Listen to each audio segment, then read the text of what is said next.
Welcome to Plenary 4, Purpose and Growth, the Future of Actuaries. I'm Mark Samuels, the Deputy Chair of the Young Actuaries Advisory Board and also a consulting actuary at Mercer.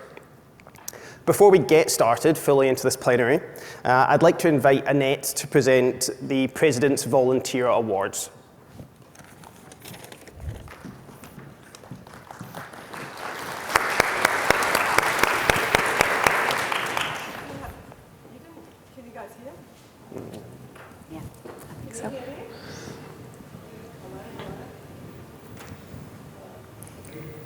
Is the mic on? Now it is. Okay, I was going to say, Mark, you didn't have to work hard for that round of applause. Okay, thank you very much, Mark. Listen, throughout the summit, we're introducing a new element, and that is to recognise our amazing volunteers amongst all of you peers. I'm sure you're all very well aware that we have an amazing army of volunteers. We have about 700 people who volunteer in some capacity every year for the work that the Institute does. And this year we're going to be announcing a number of award winners at this summit. We will announce them in other forums as well, but it's a really important recognition of the incredible work that our volunteers do for the profession and for the community. So we're going to start with the President's Award. And this year, I'm absolutely delighted to be awarding Anthony Lowe with the President's Award. Anthony will be known to many of you. He's leading our Public Policy Council Committee, and he's been on that committee since 2014, and he's been the leader of that committee since 2020. He's outstanding in his work as chair of that committee and has elevated the discussion to a very strategic level where we are getting a lot of brand presence as well as contributing to public policy in our nation. The committee is phenomenal themselves, with amazing people giving their thought leadership contribution on a range of different topics. But he's also in a position where he's working with the members in that committee to make sure that we really are at the vanguard of public policy issues that actuaries can contribute our thought leadership to, as well as making sure that we're bringing in new thinking and having diverse representation in that committee so that we're contributing our very best. He's certainly seen as a role model for the actuarial profession and way of thinking and adopting our thought leadership into very wide fields. And so let's put our hands together to congratulate Anthony.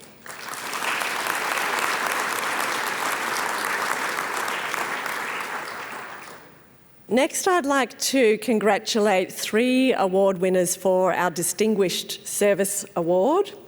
That's Raid Muselin, Susan Lay and Paul Chalou. So Raid has been working tirelessly and has been engaged at the international level with the IAA on behalf of our institute, working on climate risk and sustainability thought leadership over many, many years.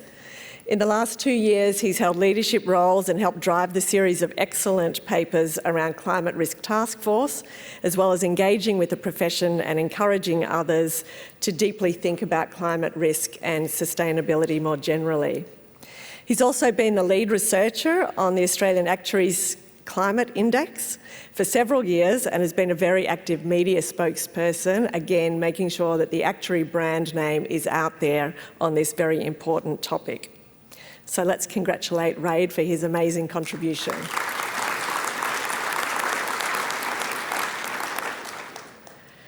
Susan Lay has been a member of the General Insurance Practice Committee for more than 16 years, so another very long-serving contributor to the profession. She's most recently been dedicated to ensuring professional standards and guidance, and information notes are well maintained. She's been consistently delivering both in the GI practice area as well as working with cross-practice committee areas as needed. And she's also been sought, her thought leadership has been sought on many areas of council, and she's just contributed enormously to the work of the profession. So let's congratulate Susan for her dedication as well.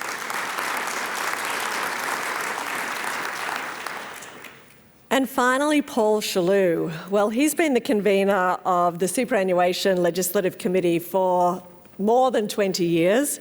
I don't even begin to think how many superannuation legislative changes have occurred in that time, but he has been instrumental in both drafting institute input into professional standards, guidance, practice guidance, information and discussion notes, as well as feedback on consultation around legislation. His understanding of members' best interests, trustee responsibilities, of course the legislation and complex tax rules, prudential standards, and the history and the development of superannuation in our country has been encyclopedic. He's contributed an enormous amount in his personal thought leadership, as well as from a leadership perspective across superannuation. So let's congratulate Paul for everything that he has contributed to our profession. It's really such a delight to be able to recognise all of them amongst their peers. So please, if and when you do see them or you're interacting with them, please give them further congratulations. And we'll be announcing a few more awards a bit later, but for the time being, back to you, Mark.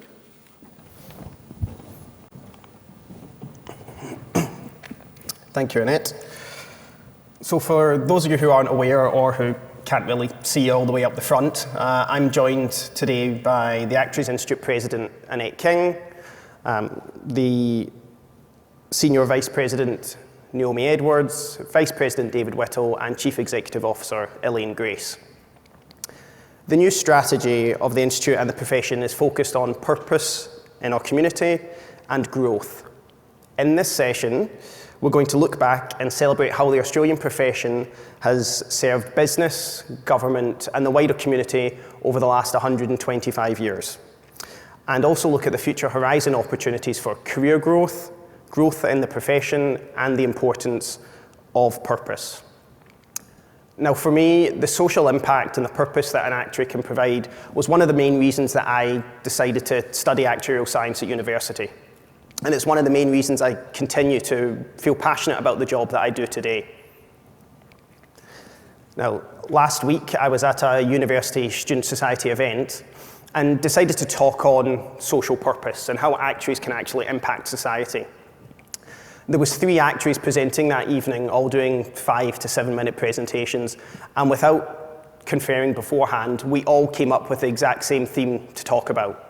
It just showed that there was something in all of us that we really wanted to share with the students, and that was the way that we wanted to encourage them to be part of the actuarial community. Now, my way of doing it was to show the video that the Actuaries Institute brought out a couple of weeks ago with the new brand tagline, "Actuaries use data for good." My plan was that to show the video and then at the end of the video ask for a show of hands to see how many people it really resonated with, whether we kind of hit the nail on the head with actuaries use data for good. But before I had the opportunity to do so, there was a large round of applause and a lot of nodding across the students and the other actuarial professionals in that room that night. Unfortunately, a bigger round of applause than I got for my whole speech, but we'll pass that to the side. But I think what it did show was that it really did resonate with everyone and is a really good message that we can share with the community. Now, before I go and steal all of Annette's thunder about the strategy, I'll invite Annette back up to talk about the new Actuaries Institute strategy.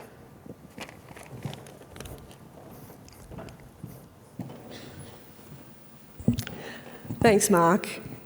We are going to have a panel conversation in a minute, but just to recap, we've done quite a lot of work over the last 18 months on a very long-term Horizon 2035 scan and plan for the Institute. And then we've also developed a 3-year strategy within that for the 2022 to 24 horizon, which is entitled Seizing Opportunity. Technologically challenged.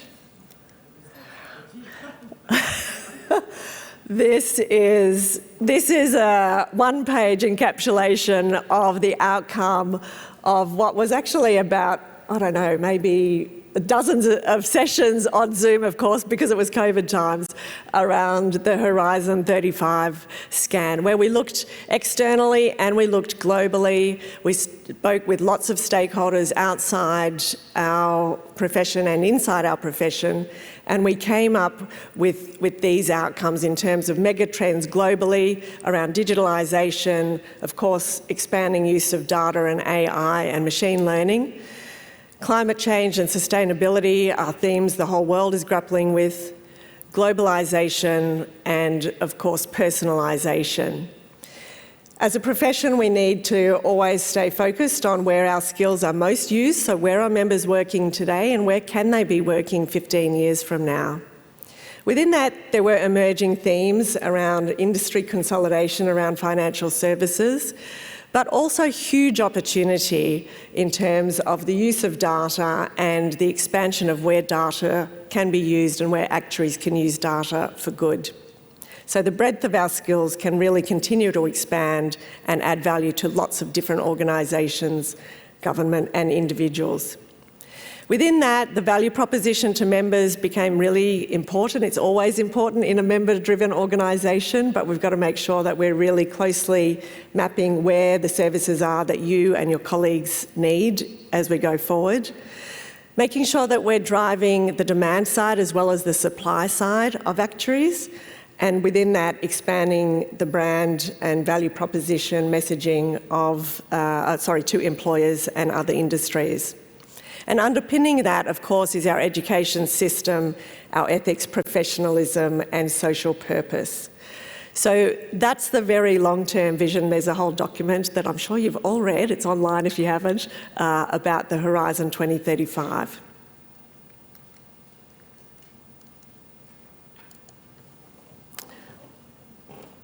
Oh. Okay, this is what the 2022 to 24 strategy document looks like. Of course, it's available online. Thank you, Mark.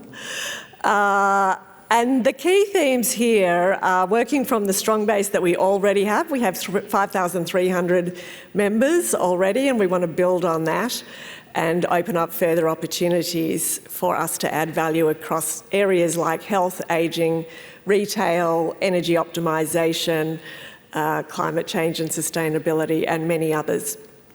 The 4 strategic priorities are here: social purpose and brand, our member value proposition and ensuring we're close to our members and really facilitating the services you need.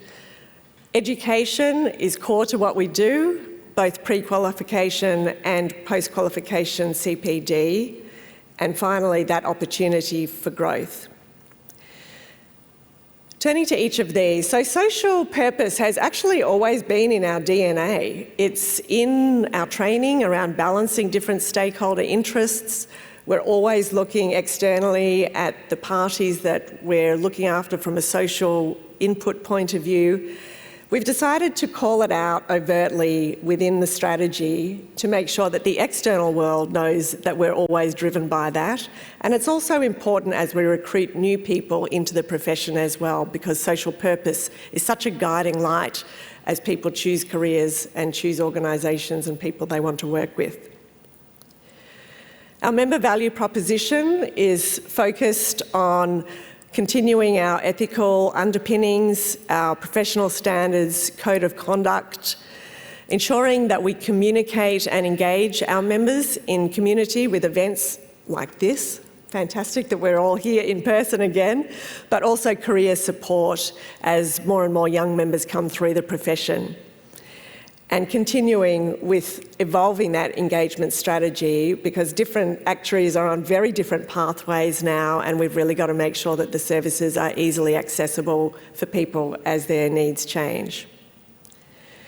In terms of qualification, we've worked very hard over the last 5 years as a total profession, but a lot of work by the Institute and the Education Committee and the Education team in the executive to really enhance and change how some of that pre-qualification education has been delivered, and we're seeing some great success come through now.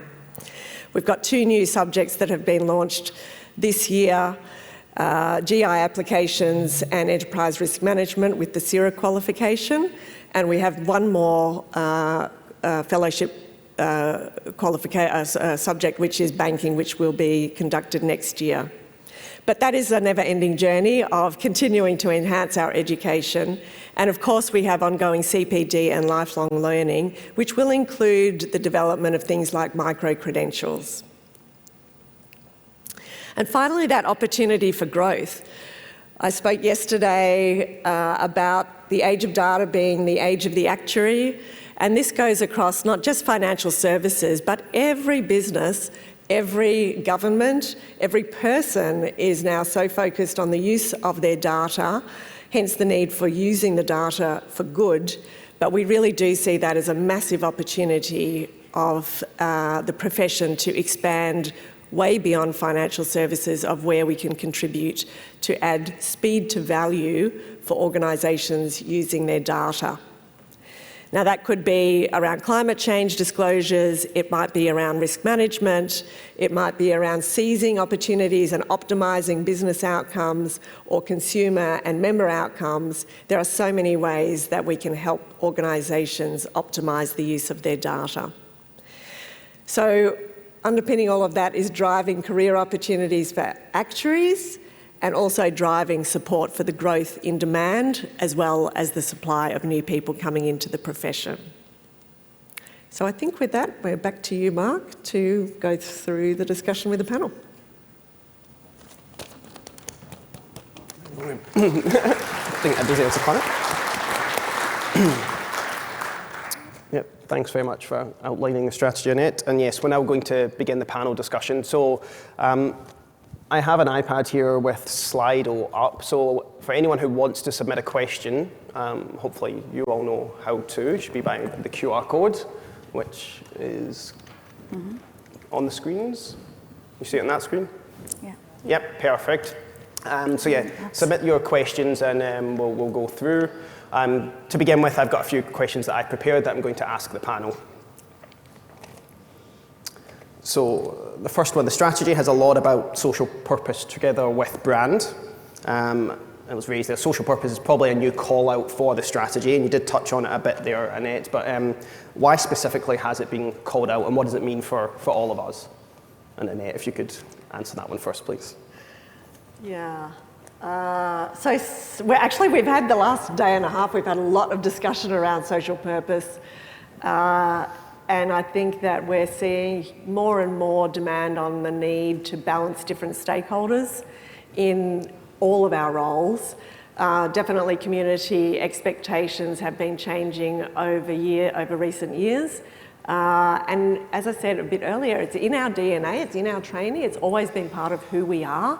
We're just overtly calling it out as part of the strategy. Because we see the growth opportunities for the profession, we know we're going to need to invest in communicating our value, particularly as we expand into new areas. So the social purpose does go hand in hand with the brand proposition, both in terms of driving opportunity and also bringing new people into the profession. So I might just add to that, if you can hear me. So I think, as Annette said, it's certainly in our DNA, our training on equity. And I think, we're very proud of the work the profession has done in public policy through submissions, through thought leadership over the last 10 years. It's great to see, through these plenaries, companies are embracing this, and we know young people are doing it for choice of career. But the one thing I'd say is we need to be less bashful in promoting this as one of our key professional attributes. And this is one of the things the Institute wants to do. Yes, actually, this is the time to be on the forefront and go, this is part of our, our professional skill set that we're proud of. But I'd also encourage, obviously, individuals as well. Now is the time. We are competing against other professions. We need to be very clear about our own personal value proposition, and this is a key one that we can all be proud of. Thank you very much, Elaine. The new tagline, Actuaries Use Data for Good, fantastic tagline, also links in very closely to the social purpose. How would you like the Institute members to, use this message with the public? Do you feel it will make us more personable? And Naomi, maybe you could answer this first.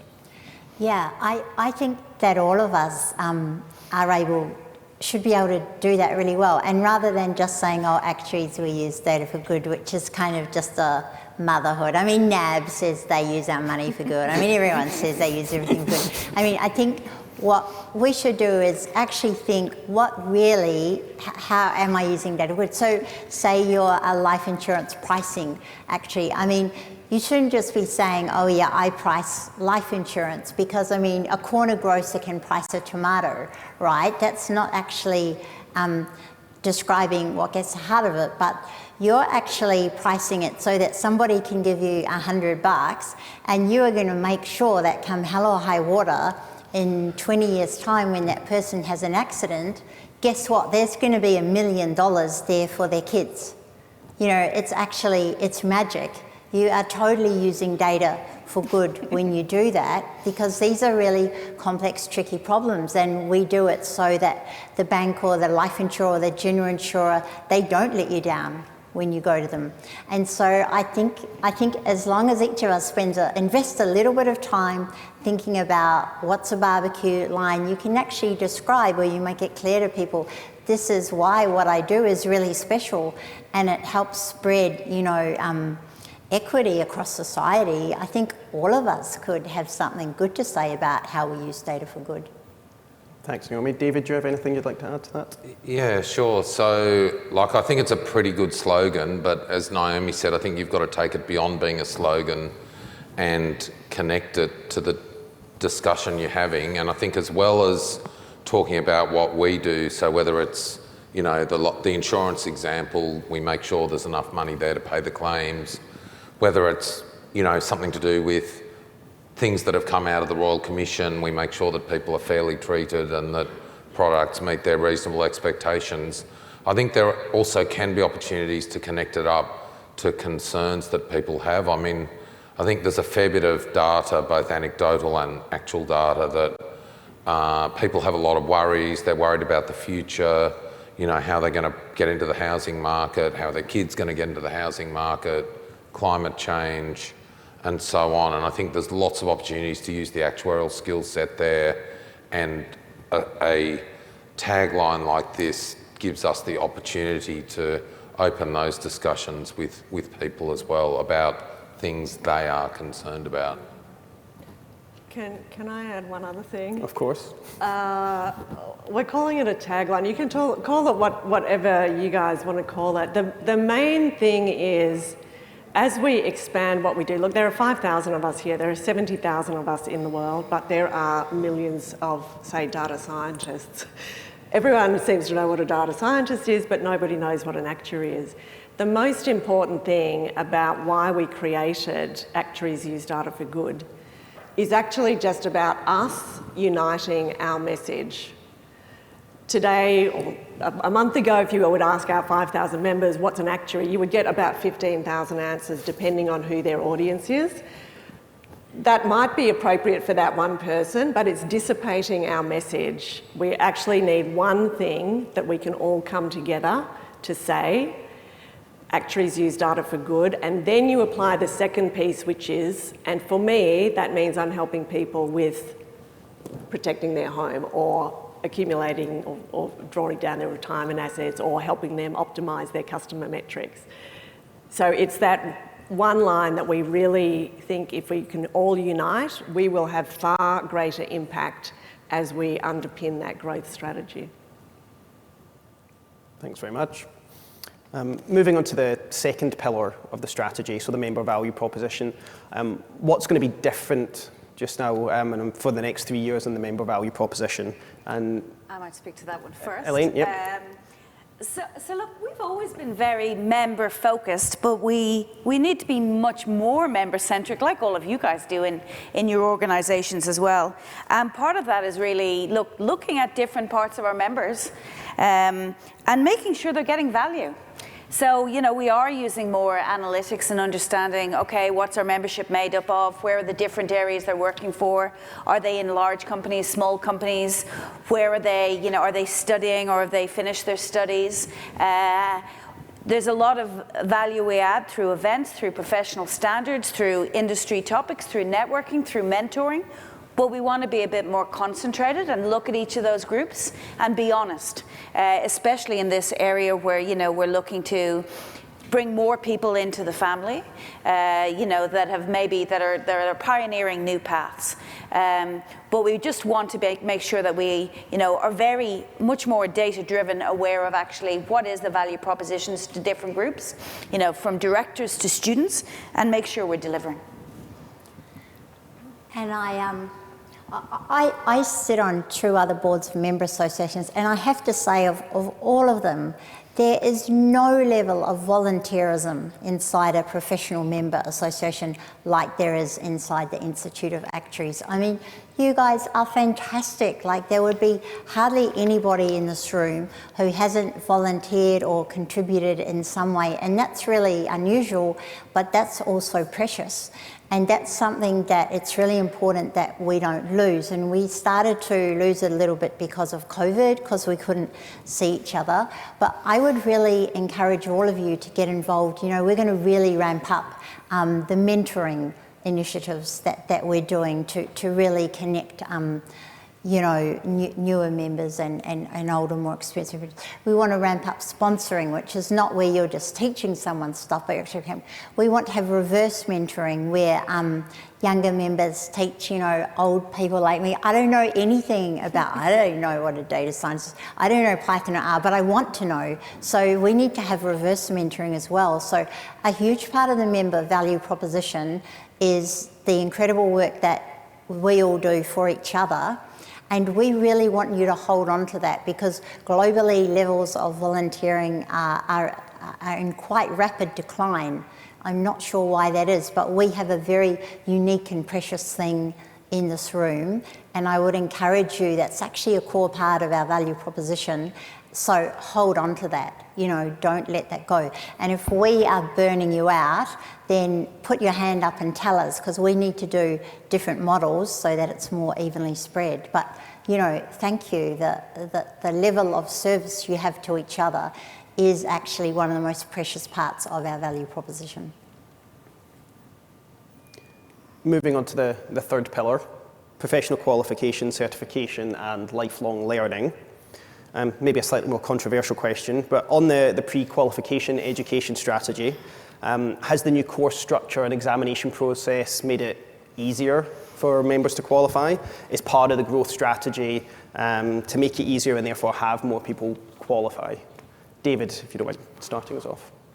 Yes, I think, I mean, so it is a commonly, you know, posed thought, and I think it's an important one to address. So I think there's a few things to say about this. The first thing is to say that the Institute has had a bit of an education revolution in the past 5 years. So, and the precept, one of the key precepts behind that education revolution has been that a properly prepared student should be able to pass the exam. And that's sort of been the philosophy that we've attempted to embody into the education process. So we've got a team of, I think it's 11 people under Mike Callan, you know, which is a team that essentially only started in 2018. I'm looking at you, Elaine, I think that's right. And so we're just putting a lot more paid resource behind this than we used to. And that, to Naomi's point just then, that's in no way to put down the fantastic volunteer resource that we've had forever in this space, but it is more just saying we've tried to bring that effort together in a way that does give the properly prepared student a good chance to pass the exams. And I guess the other thing I'd look at is this. I think one of the key things for us as a profession and as an institute is the battle for talent, if you'll pardon the metaphor, you know, to get people in, get them engaged with the idea of becoming an actuary sometime between age 15 and age 30, and then to retain them. And I think it's probably not realistic to think that a situation where we're, you know, which we did have in the past, where pass rates on average were of the order of 25 to 30%, lower than that in some subjects, That's not a very good outlook. If I'm a 17-year-old, starting year 12, thinking about what am I going to do at university, that's not really a very encouraging outlook. So I think elevating the pass rates to a more realistic level was something that actually had to happen. But in saying that, I'm very confident with that resource we've put into the teaching and the way the programs are structured that we've been able to do that without in any way impacting the quality. So I'll go stronger. There is absolutely no way we are reducing standards. Didn't we all just get a kick of pride this morning when Ken Henry said, and I'm quoting because I wrote it down, "You are some of the smartest people in the country."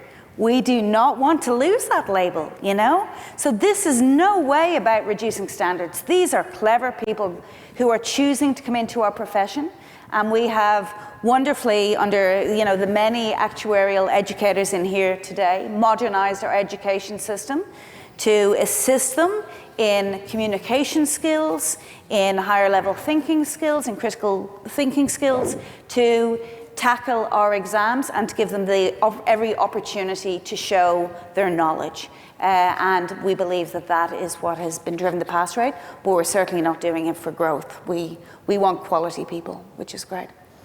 Yeah, that quality is definitely coming through.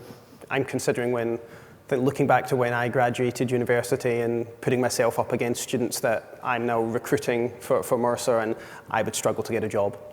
Definitely, that's for sure. Still on the education piece, so what other changes are being planned for the evolving education strategy, both in the qualification education phase and for CPD? And two parts to this. How does our education system keep serving more and more diverse areas where actuaries work? And Annette, if you can maybe start with this one. Yeah, this one's a biggie. We are working in hugely diverse areas, and I think the Australian Institute and professionals, even more than some of our international colleagues, are working in, other places would call it the wider fields, and for us it's just where we work. But we're continuing to really expand where actuaries work and add value in a practical sense. So it's a really great question, and it's something that the council discusses pretty well every board meeting that we have.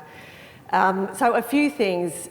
Pre-qualification, we of course have overhauled the education system. As I said, we've got 2 new subjects that have rolled out this year, 1 more next year, banking. But it's a never-ending journey. We don't cease there. And even this week, the council was having a discussion about, well, how do we really bring the essence of what we do and then layer on the domain expertise? Many of us have grown up in our own professional careers in financial services, but that is actually not the limit by any means. And if you look forward, there are huge opportunities in many different industries. So we're trying to get to the nub of the true essence of our skills and then layer on the content of a specific domain like financial services or like social and government services or any other field. So that's one element that we're continuing to make sure that we get to the heart of things like actuaries use data for good, and then we apply it in a specific domain.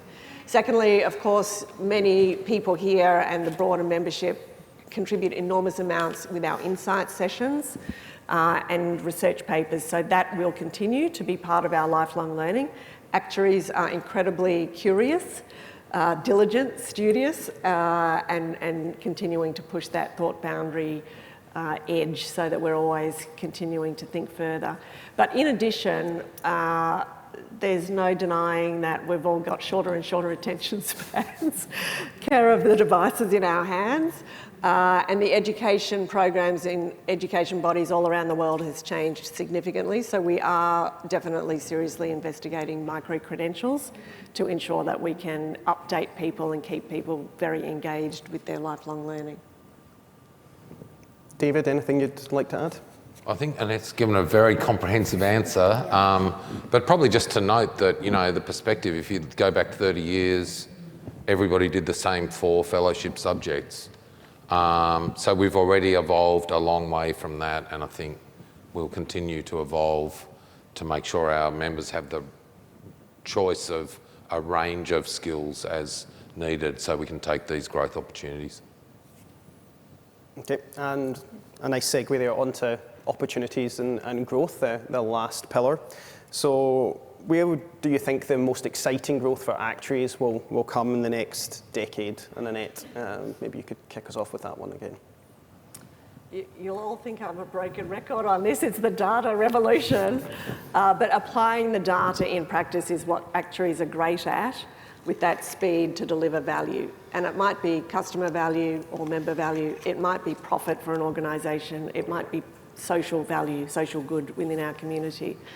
But actuaries are trained not just in understanding the data, but also the frameworks about thinking about problems or opportunities, and then making sure that we're addressing the key levers that are going to deliver value to whichever organisation is considering the issue. So to me, the huge proliferation of data across every industry and every business is massive, and the ethics that underlie that are one of the key differentiators that we have, and the professional standards and code of conduct is a key differentiator for us. Secondly, climate change. Organisations and legislators around the world are needing to disclose the impact of climate change. It's not just in financial services. Every listed entity in every large market is going to need to disclose the impact of climate change and sustainability. Actuaries are fantastic at doing scenario planning, at doing the modelling of the impacts of those scenarios, helping communicate clearly what the outcomes are in the disclosures, and then, when organisations see those impacts, helping mitigate some of those risks. And finally, just seizing opportunities. Risk is opportunity, is the other side of the coin. So, you know, we all need to have the courage to just see unmet needs and use our skills in a practical sense to seize those opportunities. You want me? Yeah. Oh. Were you wanting to say something? Yeah, I just wanted to say, I think the answer to the question of where is the growth going to come from is actually from answering the questions that have come in from the audience and solving them. Particularly, it's gone now from our screen, but you know, Alison had a question about there's some issues with our branding around data science, and then Chris Dolman had a question: how do we provide more appealing routes into profession for data science people?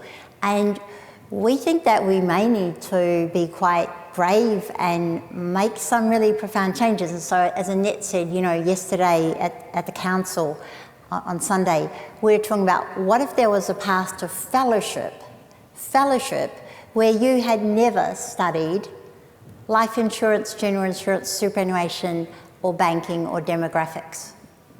Like, what if data analytics was the core of our business and you could just hang consumer staples or retail or general insurance off that? Now, that's just turning everything on its head, but that could solve that problem.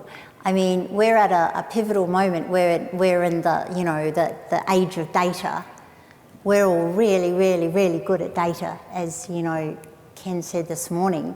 And so we could grow excitingly and enormously. And at the moment, if you're somebody who loves to play with data and you want to be in a cool tech industry, why on earth would you want to study, you know, triangles and tables and runoffs at all, ever? So we could be really brave and turn things around, and then we would own the space, because nobody else has a fellowship in data science. No one else has a profession around it. So I think if we can solve these awesome questions that are coming in, then I think we'll not only create growth, and why chase growth, because growth means more exciting opportunities for all of us and more chances to do really exciting work. Thanks, Amy. I might just throw one more thought in, which goes back to another one of our guest speakers, Paul Collier, who was yesterday morning for those who were here. And he really had a very damning indictment of certain professions, not us, in the so-called London laundromat. And, you know, basically professionals being guns for hire, just helping dodgy people do dodgy things, but cloaked in a veil of technical talk. That's my inarticulate rendering of it, but that's kind of what he said. You know, and I do think our reputation for ethics and professionalism also will give us opportunities, and so it's obviously critical to maintain that reputation, but I'm an optimist. I think we can do that, and actually I think there are a lot of stakeholders in society who will value that. So I think that's another dimension to how we can create opportunities for our profession. Thanks very much, David. I think there's a few questions that have been quite linked as well with one that I had around driving the supply side of actuaries. We've talked a lot about demand, but maybe not so much supply. There was a question, I think, from David Knox about engagement with Asia. There's a question that came up from Flynn about people who are maybe born in rural towns outside of capital cities. It's maybe something we should be doing with schools. So I guess I'll maybe throw this to Naomi for you first. How do you think we should be driving that supply side to have, I guess, more than 5,000 members in the profession? So we need to engage more with unis, and then the question is, do we also need to engage more with schools and career counsellors, for example? And then behind that, there's a question of, well, who's we? Because don't look at Elaine, she's got the tiniest executive staff of any member association in the world, let alone Australia. So she doesn't have any people, so we need to engage better with these groups. I live in, you know, a little remote regional town. I go to schools and talk to year 10 kids about actuarial stuff. I also talk to them about their superannuation. That doesn't go down very well. But but I mean, we can all contribute to this, and it's actually super fun to do this, but I do think we need to, I mean, there is a systemic problem. You would have seen the stats coming out about the sudden fall off in STEM and maths, particularly in high schools in year 11 and 12. It's just falling off a cliff.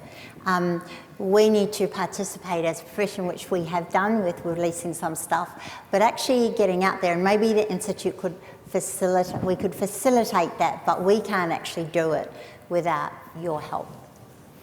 Yeah, I'd just add to that. So we can create some infrastructure, but you know, each of you as an individual is the best promoter of the profession. And then it's making sure that you grab the good stories. Like, I mean, look out to this audience. What a variety of people, like, I mean, and your work, you know, from Sophie there, great to see you again, being a paramedic in health. And, you know, we've got Jan Swinhoe, obviously, you know, investment extraordinaire. And, you know, Stuart, so many different paths. That's the wonderful thing about the actuarial training. It gives you the holistic framework, the skills, to take many paths. And we should celebrate all of those and share that with the youth and let them know they join an amazing professional community. I think back to Luke Heinrich from Atlassian.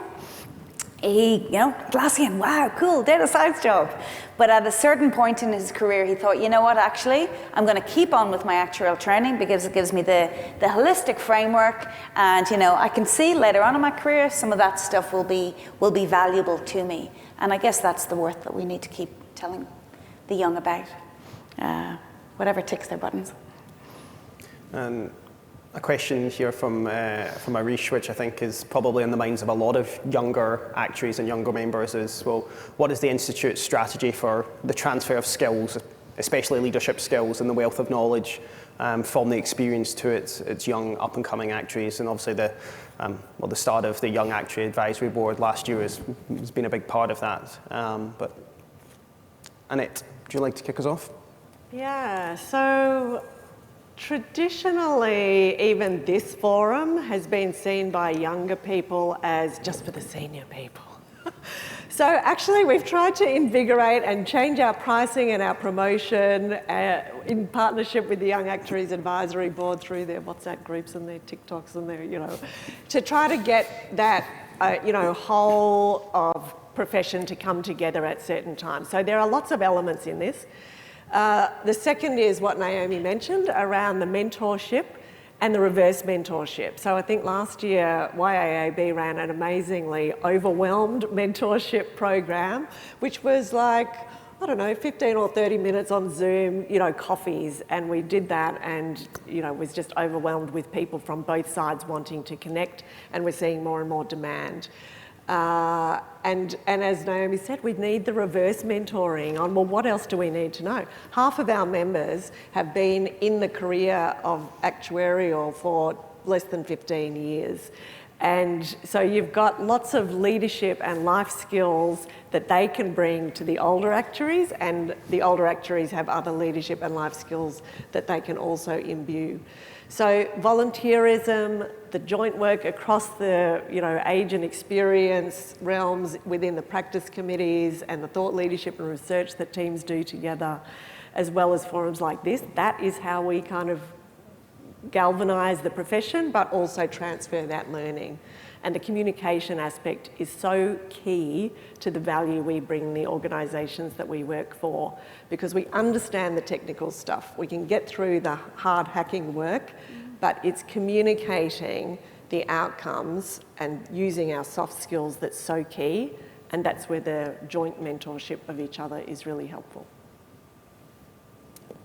David, would you like to add anything to that transfer of skills, that knowledge from older members to younger members?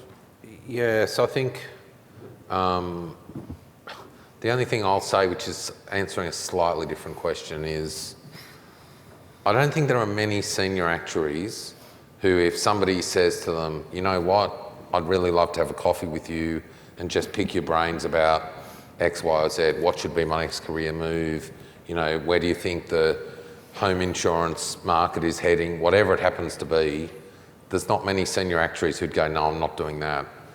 So just everybody's contact details are on the website, just contact them and ask them. Definitely agree. I've seldom found an actuary who isn't happy to share the knowledge. Another top question we have from Andrew is, how are we looking to expand the value of the actuarial qualification against other qualifications which are more widely understood, for example, an MBA? Elaine?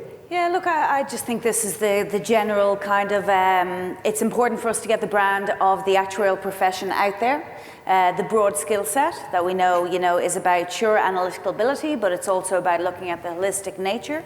It's about that broad skill set of risk management, communication, and, delivering real value to problems that matter. So we just really, I think, need to be better at selling the final value proposition. And a lot of that, any person who's worked with an actuary knows their value, they go, wow, that was great. We just need to get that message out more. And we will be doing more work as the Institute of trying to, pitch that brand in a concise manner. And a question from Richard here saying, we've talked about more efficient, still effective education for many years. Great to see it's actually happening, and that definitely is true. Will we have to wait so long for some other core wins? I'm going to go for that one. No, but on the other hand, the one thing I'd say is, look, thank you for, confirming we are a small executive, and as all of you know, the profession's worth is from you guys, not the exec team. I've got an amazing exec team, amazing HQ, but it's you guys who contribute the thought leadership, the submissions, the whatever. And so, I would really encourage you, if there's something that you want to get a core win in, we'll support you, but please go for it. Let us know, be the champion, because there's such great opportunity there. But it is this profession, our value is made up of each of your individual contributions. And that's, how we'll succeed. Another question here from Alice. So how is the Institute looking to support career progression for non-traditional field actuaries, actuarial students, which I think, Naomi, you did touch on a bit before. Do you want to field that question? Well, this is going to be a key thing for us as more and more of our members are not working in traditional areas. There has to be a value proposition, and it breaks my heart when I hear that people who have come through our training then leave because they don't feel that they're getting value. I think that the personal connection and the value of a profession is really strong, and we have to make sure that there's in-person networking events where people who are in those areas can come together. But I actually think that our support for those people, as we pivot to more micro-credentialing modules where we're running small training modules like we're about to do in data analytics or whatever, so anybody from whether they work at, in Woolworths or airlines or infrastructure, they can do this course and get value out of it. Having more micro-credential small courses that give you a qualification you can add is going to be really important, because those will sit across any industry sector, not just financial services. Thank you very much, Naomi. Moving to Peter's question, should we expand the actuarial education to encompass more on ethics, so understanding climate change, D&I, governance, or should this be left to individuals? Annette, any thoughts? Yeah, I think that has two elements to it. So one is the ethics and how we go about thinking about societal problems or opportunities. The other element is how do you relate it to the education program. And I think when, for those of us who qualified a while ago, and we're in a bit of a better position because we speak with our actuarial educators more frequently than maybe some of you, but they actually pose some of those broad application questions in the qualification and program, so that they're taking the real essence of our framework thinking, our ethical thinking, and ask the student to apply it in a different realm. And so I think that's coming through much more in our updated education program than I got when I was studying my life insurance or my superannuation, because we're saying, suck out the essence of your knowledge and now apply it in this zone or in this zone or in this zone.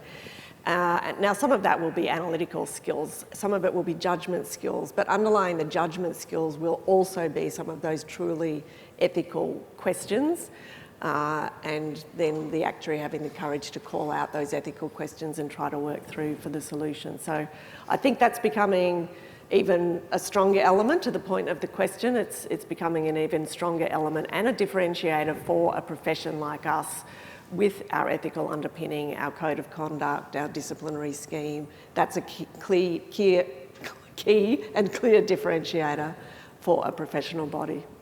I'll just add a couple of things to that. Obviously, on the continuing professional development, like when the insights that are most gone to are the ones where, you have your senior people spilling their life stories of what went wrong and how I dealt with it in a really human way, going, God, it wasn't easy and this is how I had to battle.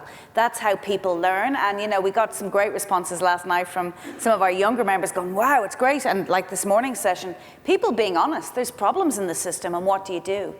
The other thing I'd just, again, in this forum, like to let you know, we do have this ability where if you're having an issue, an ethical issue, let either the president or the CEO know. We've got, some amazing, wise actuaries who've been through the ringer, and they're happy to just talk in a confidential way and give you personally support, because there's no doubt actuaries are at the coalface sometimes of delivering difficult messages to audiences that don't want to hear, and how can we support you have those courageous conversations?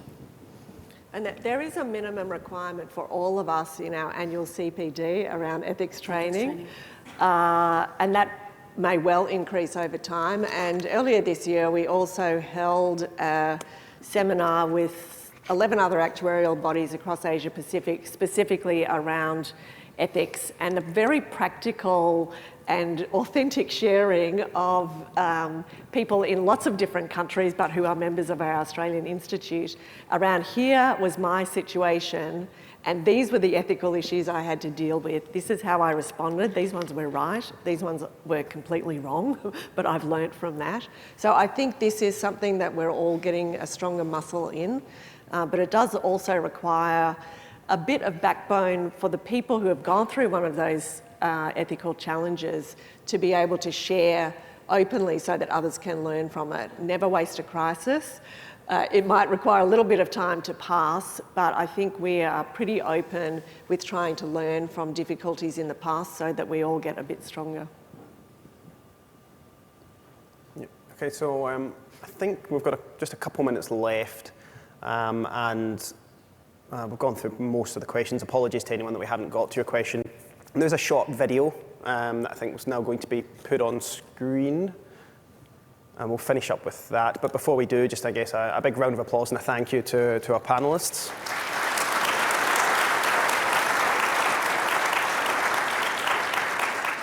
And then after the video, we'll break for afternoon tea before the final session of the day, which is with the Australian of the Year, Dylan Alcott. So definitely make sure you stay on for that. Isn't it Young Actuaries? We've got the Young Actuaries. The Young Actuaries. Celebrating 125 years, we stand on the shoulders of the giants who led our profession. A profession that's helped Australia over the past 125 years, years when actuaries invented whole new industries, shaping financial management and the education of general insurance in Australia, evolving superannuation in Australia to become one of the best retirement systems in the world, setting up wealth management and superannuation technology platforms, revolutionising how people invest in Australia and internationally, introducing non-smoker rates and terminal illness benefit payments in life insurance, establishing the NDIS, launching the Australian Actuaries Climate Index, taking an investment approach to social welfare, working in microinsurance, becoming insurtech entrepreneurs, pioneering the use of big data in Australia and around the world. We're a profession that has created businesses, jobs, and whole industries. We have influenced social structures like superannuation and disability and health insurance that have changed the lives of ordinary people in our community, changed them for the better. It's up to us now to be the next generation of innovators. Now is our time. New business models are forming and new social norms are being created. The data revolution is changing the way the world works and who wins in that world. Actuaries can play comfortably in this world. We have deep experience in capturing and analysing the data and deciding what action will move the dial. Ethical behaviour is entwined in our professional DNA. Actuaries can see the frameworks and standards for the industry in all layers of data ethics: security, bias, privacy, and more. We use data for good. That's why the age of data is the age of the actuary. It's time for actuaries to not just participate, but to lead. Our inbuilt strengths enable us to adapt in many fields of opportunity: climate change, risk management, energy, optimization, ESG, or public policy. People who trust and value our advice and leadership constantly tell us there is a wealth of opportunity for us to do more. The data revolution is an incredible innovation window, and actuaries have the expertise to amplify those opportunities. The opportunities are before us. It's time to seize them.